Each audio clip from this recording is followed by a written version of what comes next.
अस्सलाम वालेकुम। आइए आज हम जानें कि आखिर औरतों को कौन सा शौहर बहुत पसंद है। देखिए, एक औरत की शदीद ख्वाहिश होती है कि जब वो तकलीफ़ में हो तब मर्द उसके बिना कहे उसकी तकलीफ़ को समझकर उसे सीने से लगाए, प्यार से पूछे और अगर वह रो दे तो अपनी बाजुओं के हिसार में उसे जी भर के रो लेने दे। जब उसका दिल हल्का हो जाए तब मोहब्बत से उसके आंसू साफ़ करे और ख़ुद के होने का एहसास दिलाए, तसल्ली दे कि मैं हूँ तुम्हें सुनने और तुम्हारे बिखरे वजूद को समेटने के लिए।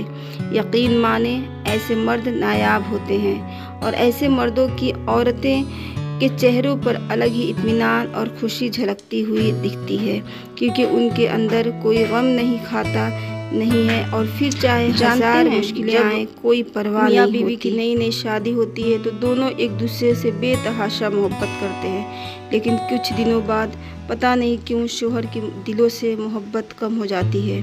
लेकिन औरत जो कि उसे बेइंतहा मोहब्बत करती है वो उसकी मोहब्बत में पागल हुई रहती है और वो कहती है, मैंने तुमसे बेतहाशा मोहब्बत इसलिए तो नहीं की थी कि तुम्हारा मुझसे दिल भर जाए, तुम मेरी ज़ात से बेनियाज हो जाओ, उकता जाओ।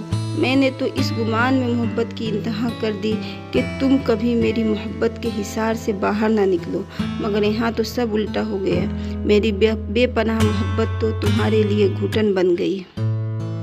जब औरतें जिससे बेपनाह मोहब्बत करती है और वही आपको मुसलसल तजलील कर रहा होता है, तो एक वक्त आता है जब हमारी जज्बात सख्ती अख्तियार कर लेते हैं और कहीं ना कहीं मोहब्बत दब जाती है। फिर आपको उसकी दी हुई तकलीफ़ और सुख महसूस नहीं होता, सब बेमाने लगता है। उससे नफ़रत तो नहीं होती पर मोहब्बत खामोश ज़रूर हो जाती है और फिर उसे खोने का डर भी ख़त्म हो जाता है। अपनी बीवी को बीमार, कमज़ोर, बदसूरत बनाने में सबसे ज़्यादा हाथ शौहर का होता है।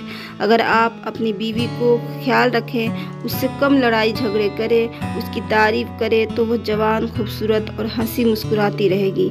वरना 20 साल की बीवी भी आपके सख्त रवैये से बहुत जल्द 40 साल की औरत बन जाती है। और ये रियलिटी ऑफ लाइफ है, क्योंकि जब इंसान खुश रहता है तो उसकी खूबसूरती बढ़ती चली जाती है। लेकिन कितनी भी खूबसूरत औरत हो और लेकिन उसको अगर जब उसके अपने महबूब से तकलीफ़ मिलती है और वो मायूस रहती है तो उसके चेहरे की ग्लेजिंग ख़त्म होती चली